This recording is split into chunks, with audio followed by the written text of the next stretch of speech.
So geometric progression exercise 2.7 first question, which of the following sequences are in GP? So ஏழு subdivision கொடுத்துருக்காங்க. இதில் எந்தெந்த சீக்வன்சஸ்லாம் geometric progression இருக்குது அப்படின்னு சொல்கிறாங்க. சரியா? அப்போது நம்மக்கிட்ட கேட்குறாங்க. சரியா? ஸோ அப்போ ஃபஸ்ட்டு ஒன் போடுறேன். First subdivision 3, 9, 27, 81. ஸோ இதை பார்த்தோன்னே தெரியுதுன்னு பார்ப்போம். சரியா? ஸோ 3, 9, 27, 81. ஸோ 3 இங்கே என்ன போட்டால் 9, 9 இங்கே என்ன போட்டால் 27, 9 into 3. ஸோ ஜியோமெட்ரிக் ப்ராக்ரஷன் இருக்க மாதிரியே தெரியுது. சரியா? ஸோ சொல்லிட்டோம், அதை நம்ம எழுதிக்காங்க. சரியா? ஸோ அப்போ ஜியோமெட்ரிக் ப்ராக்ரஷன்லாம் இருக்குதான்னு செக் பண்ணணும்னா நான் என்ன சொன்ன formula, T2/T1 is equal to R, T3/T2 is equal to R, T4/T3 is equal to R. அந்த R வந்து சேமாக இருக்கும், அந்த ரேஷியோ வந்து சேமாக இருக்கும். ஸோ செக் பண்ணுவோமா? ஸோ அப்போ T2/T1 is equal to 9/3 is equal to எவ்வளோ வரும்? இங்கே 1 3s are 3, இங்கே 3 3s are 9. ஸோ 3/1 3.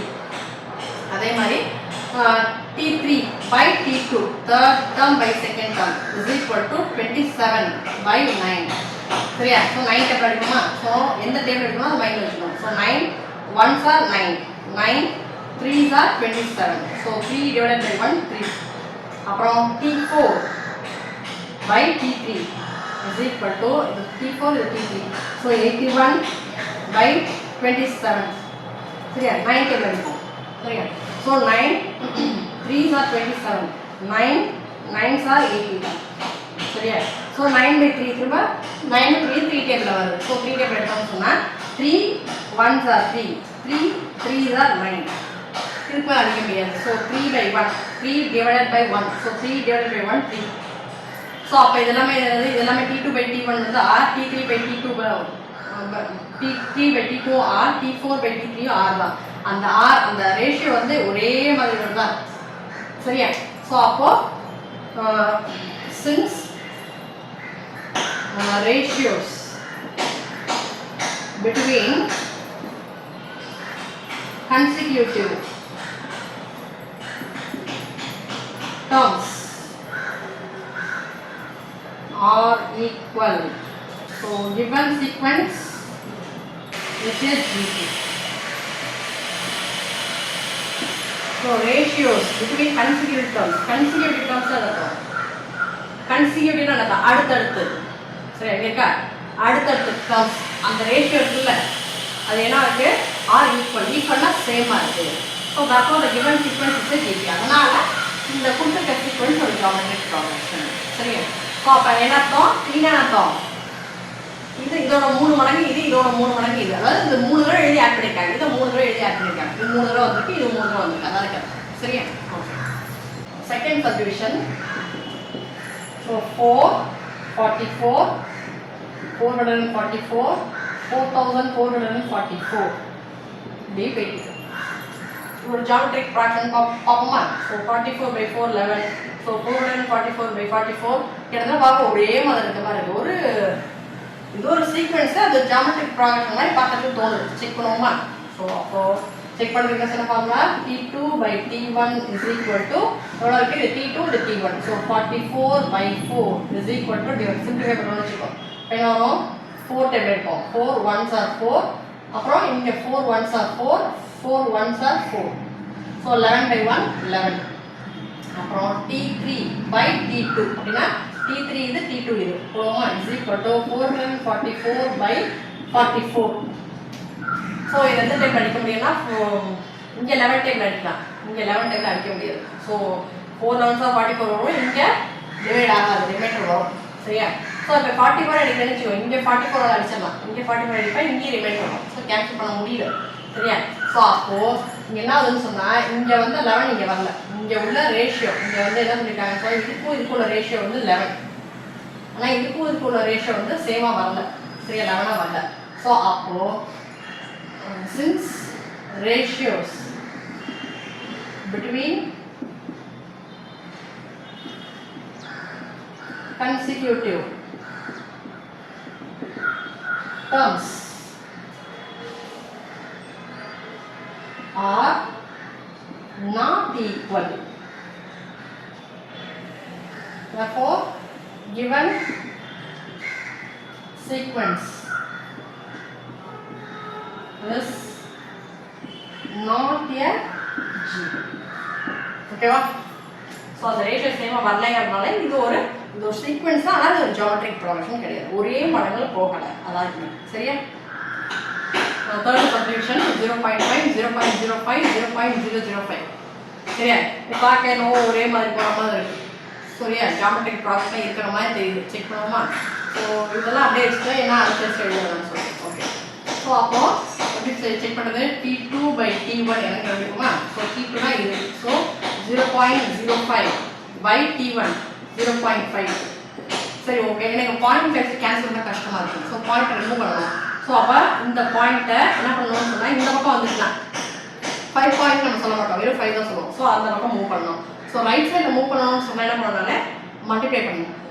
சரியா? 10 100 1000 அதெல்லாம் மல்டிப்ளை பண்ணணும். சரியா? எத்தனை டிஜிட் மூவ் பண்ண போகிறேன்? 2 டிஜிட் மூவ் பண்ண போகிறேன். ஸோ அப்போ 100 மல்டிப்ளை பண்ணால் 2 டிஜிட் ரைட் சைடில் அழகாக மூவ் ஆகிடும். மூவ் பண்ணிக்கலாம். இப்போ காமிக்கிறதால ஷார்ட்கட்டாக சொல்ல போனால் 0.05 into 100 by 0.5 ஃப்ராக்ஷனில் மேலே மல்டிப்ளை பண்ணால் கீழே மல்டிப்ளை பண்ணணும், இல்லை ஆன்சர் மாறிவிடும். ஸோ அப்போ into 100. ஸோ அப்போது இதோட ஆன்சர் என்னன்னு சொன்னேன் நான். இங்கே மல்டிப்ளை பண்ணுற வாசி இந்த பாயிண்ட் ரைட் சைடு மூவ் ஆகும். இங்கே 100க்கு 2 0. ஸோ 2 டிஜிட் தள்ளி மூவ் ஆகும். அப்போ இந்த பாயிண்ட் இங்கேருந்து இங்கே வந்து இங்கே வந்துடும். ஸோ 5 பாயிண்ட் வந்துடும். ஸோ 5 பாயிண்ட் வெறும் 5 தான் சொல்லுவோம். சரியா? 5 பை அதே மாதிரி இங்கே வந்து இந்த பாயிண்ட் ரைட் சைடில் மூவ் பண்ண போகிறேன். ஸோ இங்கே 2 0 வாசி 2 டிஜிட் மூவ் ஆகும் போது. ஸோ இங்கே ஒரு மூவ் ஆகிடுச்சு 5 பாயிண்ட். இன்னொரு டிஜிட் எனக்கு வேணும், மூவ் பண்ண போகிறேன். சரி, அப்போ இங்கே ஒரு டிஜிட் மூவ் பண்ணால் இங்கே நம்பர் இல்லை. சரியா? ஸோ அப்போது இல்லைங்கிற இடத்துல இந்த 5 இங்கே போட்டுட்டேன், இல்லைங்கிற இடத்துல இந்த 0 போட்டுறேன். சரியா? ஸோ அப்போ 50 வந்துடுச்சு. இப்போது ஷார்ட்கட் நான் சொன்னது எப்படி வெரிஃபை பண்ணுறதுன்னு சொன்னால் 0.05 into 100 உங்கள் மெத்தடாக நான் போடுறேன். ஸோ 0 into 5 0 0 into 0 0 0 into 0 0 அப்படி தான் போடுவீங்க. அப்புறம் 0 into 0 0 into 5 0 0 into 0 0 0 into 0 0. So 1 into 5 5 1 into 0 0 1 into 0 0 இப்படி தான் போடுவீங்க. ஸோ எல்லாத்தையும் ஆட் பண்ணிட்டு 0 0 ஆட் பண்ணால் 5 இங்கே 0 இங்கே 0. அப்புறம் என்ன பண்ணுவீங்க? பாயிண்ட்டுக்கு அப்புறம் 2 நம்பர் இருக்குது. ஸோ அதே மாதிரி பாயிண்ட் வைப்பேன். ஸோ அப்போ பாயிண்ட்டுக்கு அப்புறம் 2 நம்பர் இருக்குது. ஸோ இந்த இடத்துல பாயிண்ட் வைப்பேன். ஸோ 5.005 சொல்லிடலாம்ல. ஸோ இது போட்டு வரதுக்கு நான் ஷார்ட்கட்டாக போட்டேன். ஸோ எப்படி ஞாபகத்தில் வச்சுக்கணும்னு சொன்னால் பாயிண்ட் ரைட் சைடு மூவ் பண்ணணும்னு சொன்னால் மல்டிப்ளை பண்ணணும். ஸோ பாயிண்ட் இந்த பக்கம் மூவ் ஆச்சுன்னா 0.05 ரொம்ப சின்ன நம்பர். ஸோ மல்டிப்ளை பண்ண வரும்போது என்ன ஆகும்? 5னா ரொம்ப பெரிய நம்பர். சரியா?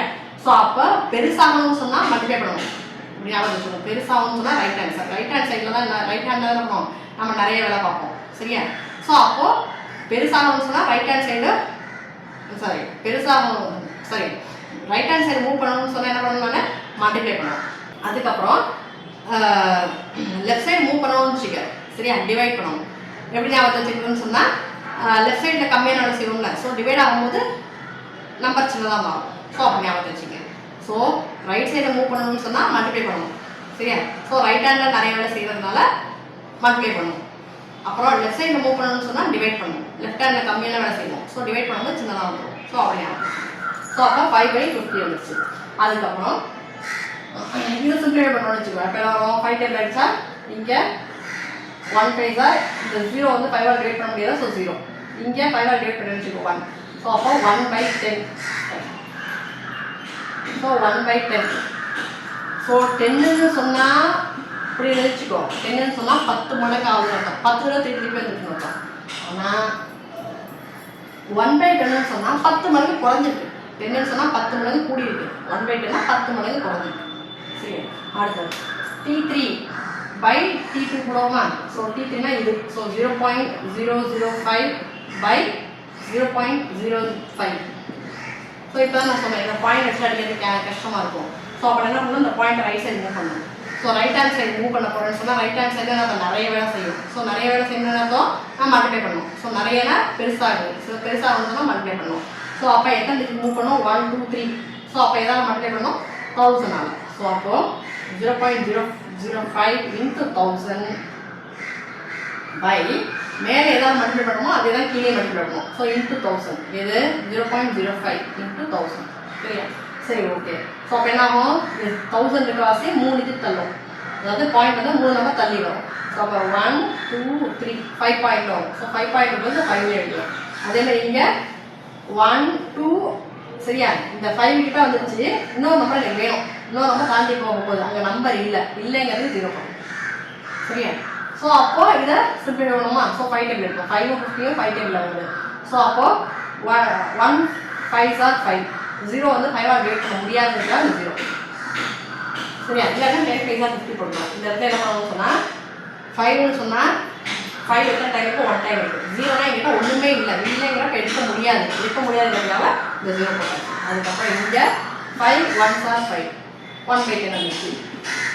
ஸோ அப்போது 0.5 இந்த நம்பர் எப்படி இருக்குன்னா 10 மடங்கு குறைஞ்சிருக்கு. இந்த நம்பர்லேருந்து இந்த நம்பர் எப்படி இருக்குன்னா 10 மடங்கு குறைஞ்சிருக்கு சரியா. ஸோ 1/10னா 10 மடங்கு குறைஞ்சிருக்குன்னு அர்த்தம். வேல்யூ சின்னதாக போயிடுன்னு அர்த்தம். ஸோ இந்த மாதிரி பாயிண்ட் அப்புறம் நிறைய நம்பர் வந்துருக்குன்னு சொன்னால் அது ரொம்ப கம்மியாக போயிடுன்னு அர்த்தம் சரியா. அப்போது இந்த ரேஷியோ அந்த மடங்கு இருக்குல்ல சேமாக வந்துட்டு இருக்கு சரியா. So therefore the ratio between the consecutive terms are equal. So the given sequence is 3. So இது ஒரு geometric problem சரியா. அடுத்தது fourth subdivision. So 1/3 1/6 1/12 சரியா. செக் பண்ணுவோமா. இந்த மாதிரி ஃப்ராக்ஷன் டெசிமல்லாம் பார்த்தீங்கன்னா பார்க்கறதுக்கோ ஈஸியாக இருக்க மாதிரி இருக்கும் சரி. ஆனால் நம்ம வந்து சமயம் ஜாமெட்ரிக் ப்ராக்ரஸாக இல்லாமல் இருக்கிறதுக்கு வாய்ப்பு சரியா. ஓகே செக் பண்ணுவோமா. ஸோ அப்போது செக் பண்ண வேணும் சொல்லியிருக்கேன். T2/T1 அப்புறம் T3/T2 இதெல்லாம் ஒரே மாதிரி இருக்கா. அதோட அந்த ரேஷியோ இந்த டேர்ம்ஸோட ரேஷியோ வந்து ஒரே மாதிரி இருக்கான்னு செக் பண்ண போகிறேன். ஸோ அப்போ T2/T1 is equal to 1/6/1/3. இதுக்கப்புறம் என்ன பண்ணணும்னு சொன்னால் இந்த நியூமரேட்டர் அப்படியே எழுதிப்பேன் 1/6. இந்த டினாமினேட்டர் பண்ணணும் என்ன பண்ணணும்னு சொன்னால் தலைகளாக இருக்கும். ஸோ 3/1. ஸோ இந்த டிவிஷன் வந்து இங்கே மல்டிபிகேஷன் ஆகும். அப்புறம் என்ன பண்ணுவேன் இங்கே 6 அதாவது 6 வந்து கீழே இருக்குது 3 மேலே இருக்குது. ஸோ 6 3 டேபிள் ஆன்சர் வருது. ஸோ 3 டேபிள் 9 வச்சுக்கணும். So 3 2s are 6 3 1s are 3 சரியா. ஸோ அப்போ 1 × 1 1 2 × 1 2. ஸோ 1/2 1/2 அர்த்தம் ஹாஃப் அப்படின்னு அர்த்தம் 2 மடங்கு கம்மியாக இருக்குது சரியா. ஸோ அப்போ இதில் பாதி இது ஓகே. அடுத்தது T3/T2 போடுவோமா. ஸோ 1/12/1/6 சரியா. ஸோ என்ன பண்ணுவோம் நியூமரேட்டர் அப்படியே எழுதிடும் 1/12. இந்த டினாமினேட்டர் தலையில் எடுத்துக்கணும். ஸோ 6/1. இந்த டிவிஷன் தான் சொன்னால் அப்படியே ஆப்போசிட்டாக மல்டிபிகேஷன் பண்ணிடுறோம். ஸோ அப்போ 6 12 6 மேலே இருக்குது 12 கீழே இருக்குது சரியா. ஸோ 6 டேபிள் ஆன்சர் வருது. ஸோ 6 டேபிள் யூஸ் பண்ணி ஆன்சர் கேன்சல் பண்ணணும்னு வச்சுக்கேன். 6 2s are 12 6 1s are 6. அதுக்கப்புறம் என்ன பண்ணுவோம் நம்ம மேலேயும் மல்டிப்ளை பண்ணுவோம். ஸோ 1 × 1 1. அப்புறம் கீழே மல்டிப்ளை பண்ணுவோம். ஸோ 2 × 1 2. ஸோ 1/2 தான் வருது சரியா. ஸோ அப்போ இதோட பாதி இது சரியா. கீழே ஃப்ராக்ஷன் நம்பர் பெருசாக போயிட்டு பிடிச்சிக்கோ. அது வேல்யூ ரொம்ப குறைஞ்சிருக்குன்னு அர்த்தம். இதுக்கு என்ன வேணும்னு சொன்னால் 1/3 வச்சுக்கோ. இதோட கேக் வச்சுக்கோ. அதெல்லாம் 3 பார்ட்டாக போட்டு அது ஒரு பார்ட்டை சாப்பிட்டேன். 1/6 வச்சுக்கோ. இதே கேட்க 6 பீஸாக போட்டுட்டா அதில் ஒரே பீஸாக சாப்பிட்றேன். ஸோ அப்போ ரொம்ப சின்னதாக வராது. 1/12 வச்சுக்கோ. இதே கேட்க 12 பீஸாக போட்டால் அதில் ஒரே பீஸாக இருக்கும். அப்போ இன்னும் சின்னதாக கேக் சாப்பிட்றதுக்கு ரொம்ப சின்னோட பீஸாக வரும் சரி. அப்போ கீழே டினாமினேட்டரில் நம்பர் பெருசாக போகப்போ இதோட வேல்யூ சின்னதாக போயிட்டே இருக்கும். இங்கே எப்படி டெசிமலில் வந்து எப்படி வந்து பாயிண்ட்டோட நிறைய நம்பர்ஸ் இன்க்ரீஸ் ஆனிச்சுன்னா எப்படி சின்னதாக போதும் அதே மாதிரி நிற்கும் சரி. ஓகே. ஸோ அப்போ இதோட பாதி இது. ஸோ அப்போ மடங்கு வந்து சேமாக இருக்குது. இந்த கன்சிக்யூட்டிவ் டேர்ம்ஸோட மடங்கு இந்த ரேஷியோ சேமாக இருக்குது சரியா. ஸோ அப்போ ratios between the consecutive terms R ஈக்குவலாக இருக்கிறதுனால given sequence is a GP. Ratios between the consecutive terms are equal. இந்த ரேஷியோ ஒரே மாதிரி வரதுனால given sequence is a GP. இது ஒரு geometric progression சரி. Fifth subdivision 1, -5, -25, -125 சரியா. இது என்னது இது பாசிட்டிவ் நம்பர் இது நெகட்டிவ் நம்பர் இது பாசிட்டிவ் நம்பர் இது நெகட்டிவ் நம்பர். ஸோ பாசிட்டிவ் இந்த பக்கம் வரும் 0 இந்த பக்கம் நெகட்டிவ் இந்த பக்கம் வரும் இந்த பக்கம் பாசிட்டிவ் இந்த பக்கம் நெகட்டிவ். ஸோ இப்படியே போயிட்டு வருது. ஸோ இது ஒரு ப்ராக்ரஷன் இல்லாத மாதிரி தோணுது. செக் பண்ணுவோமா. நம்ம எப்போதுமே பார்க்கறதுக்கு தோணும் ஆனால் அது அப்படியே சொல்லக்கூடாது சரியா. ஸோ செக் பண்ணணும் அதோட ரேஷியோ வந்து சேமாக இருக்கான்னு செக் பண்ணணும். ஸோ அப்போ என்ன பண்ணுவோம் T2/T1 T3/T2 T4/T3 எல்லாம் ஒரே மாதிரி தான் பார்ப்போம் சரியா. ஸோ போடுவோமா. ஸோ அப்போது T2/T1 is equal to -5/1 சரியா. -5/1. ஸோ 5/1 5. ஸோ இங்கே மைனஸ் இது ப்ளஸ். ஸோ மல்டிப்ளிகேஷன்லையும் டிவிஷன்லையும் ஒரு மைனஸ் தான் மைனஸ் சரியா. ஸோ மைனஸ் அதுக்கப்புறம் T3 by T2 is equal to T3 இது ஸோ 25 by T2 இது -5 ஸோ 5 25 5 டேபிள் ஆன்சர் வருது ஸோ 5 டேபிள் லைன் வச்சுக்கோங்க so 1 5 are 5 5 5 are 25 so first சைனை போட்டுப்போம் இங்கே ப்ளஸ் இங்கே மைனஸ் ஸோ டிவிஷனில் மைனஸ் இருக்குது ஸோ மைனஸ் போட்டுவோம் 5 divided by 1 5 சரியா ஸோ அப்போ இதுக்குள்ள ratio 1 into -5 -5 so -5 into -5 25 minute அதுக்கப்புறம் இன்னொன்று செக் பண்ணிக்குவோம் சரியா T4 by T3 என்ன வருதுன்னு பார்த்தா -125 by 25 சரியா பெரிய கிளாஸுக்கு வந்து 25 டேபிள் யூஸ் பண்ணிக்கிறேன் சரியா 25 1s are 25 25 5s are 125 இல்லை எனக்கு கஷ்டமாக இருந்தால் 5 டேபிள் யூஸ் பண்ணி கேன்சல் பண்ணிக்கலாம் சரியா ஸோ அப்போது இங்கே மைனஸ் இங்கே ப்ளஸ் ஸோ அப்போ மைனஸ் இருந்துச்சுன்னா மைனஸ் போடுறேன் 5 divided by 1 தான் இருக்குது ஸோ 5 divided by 1 5 ஸோ அப்போ இங்கே எத்தனை மடங்காக போயிருக்கு அப்படின்னு சொன்னால் -5 டைம்ஸ் இன்க்ரீஸ் ஆகிட்டு போயிட்டே இருக்கு சரியா ஸோ 1 into -5 -5 into -5 25 into -5 இப்படி போயிட்டு சரியா ஸோ அப்போ இது அப்போ இந்த ரேஷியோ இருக்குல்ல இது சேமாக வந்துருக்கு சரியா so the ratios between the consecutive terms R ஈக்குவலாக இருக்கிறதுனால அந்த கிவன் சீக்வன்ஸ் இஸ் ஜிபி இது ஒரு ஜியோமெட்ரிக் ப்ராப்ளம் சரியா அதுக்கப்புறம் 6th சப்டிவிஷன் ஸோ 120 60 30 80 இப்படி போயிட்டு ஸோ சும்மா மேலோட்டமாக பார்ப்போமா ஸோ 120ல் பாதி 60 60ல் பாதி 30 30ல் பாதி 80ன்னு கொடுத்துட்டாரு சரியா ஸோ ஒரு ஜியோமெட்ரிக் ப்ராக்ரஷன் இங்கெல்லாம் கரெக்டாக பாதி பாதியாக வருது ஆனால் 30ல் பாதி 15 தான் வரணும் ஆனால் இங்கே வரல சரியா இது பார்த்தோம் தெரியுது ஜியோமெட்ரிக் ப்ராக்ரஷன் ஒரு டேர்மில் கூட இந்த ரேஷியோ மாறக்கூடாது எல்லா டேர்ம்லேயும் ஒரே மாதிரி ரேஷியோ வரணும் சரியா ஓ இதுலேருந்தே இதுக்குள்ள ரேஷியோ கரெக்டாக இருக்குது இதுக்குள்ள ரேஷியோ கரெக்டாக இருக்குது ஸோ இது ஜிபின்னு சொல்லக்கூடாது ஸோ இங்கே இதுக்குள்ள ரேஷியோ கரெக்டாக இல்லை ஸோ அதை ஓப்பனாக ப்ரூவ் பண்ணி காப்போம் சரியா ஸோ அப்போ என்ன பண்ணுறாங்கன்னு சொன்னால் இதை எழுதி காமிக்க பாருங்க சரியா ஸோ அப்போது T2 by T1 is equal to 125 60 by 120 is equal to so division la 0 0 cancel பண்ணுவோம் so 6 and 12 6 டேபிள் வருது so 2 6 are 12 1 6 are 6 so இது மாதிரி cancel பண்ணுவோம் so it is equal to 1 divided by 2 இதுதான் நான் சொன்னேன் இதோட பாதி இது ஸோ அதே மாதிரி இருக்குல்ல ஸோ 2 மடங்கு குறைஞ்சிருக்கு அதுக்கப்புறம் T3 by T2 ஸோ T3னா இது T2 இது ஸோ 30 by 60 ஸோ 0 0 கேன்சல் பண்ணுறோம் ஸோ 3 6 ஸோ 3 கேட்கல ஆன்சர் வருது so 2 6 are 12 1 sorry 2 3 are 6 1 3 are 3 so இது மாதிரி கேன்சல் பண்ணுவோம் ஸோ ஆன்சர் 1 by 2 ஸோ இதோட பாதி இது கரெக்டாக இருந்துச்சு அதாவது 2 மடங்கு குறைஞ்சிருக்கு இதுலேருந்து இதோட 2 மடங்கு குறைஞ்சிருக்கு அப்புறம் T4 by T3 ஸோ அப்போ என்னாகும் இது T4 இது T3 ஸோ 18 by 30 இது கொஞ்சம் இப்போ வச்சுக்கோ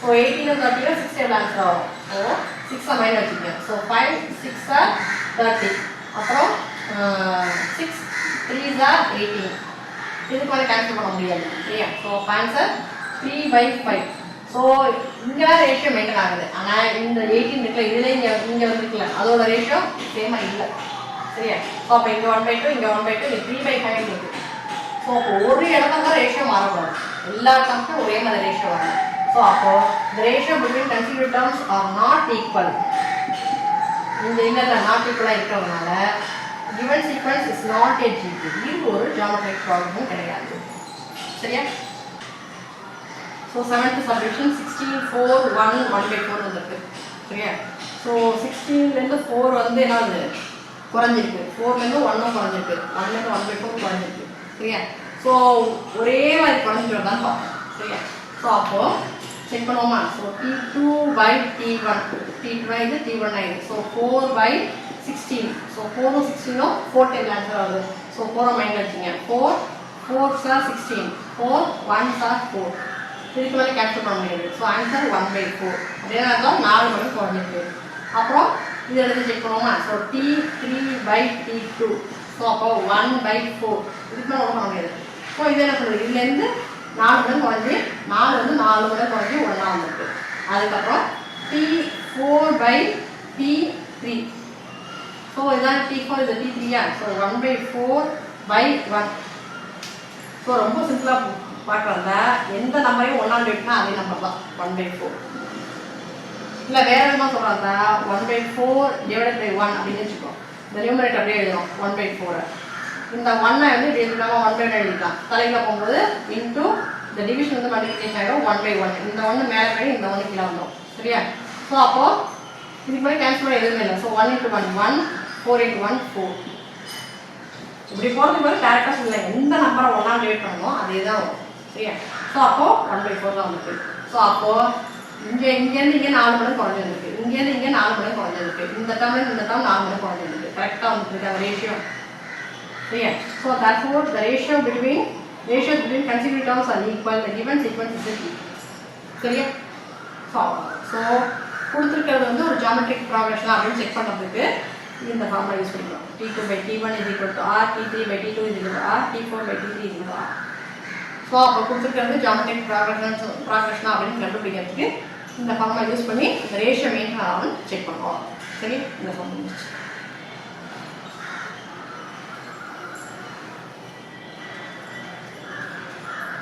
இந்த சம் முடிஞ்சிச்சு.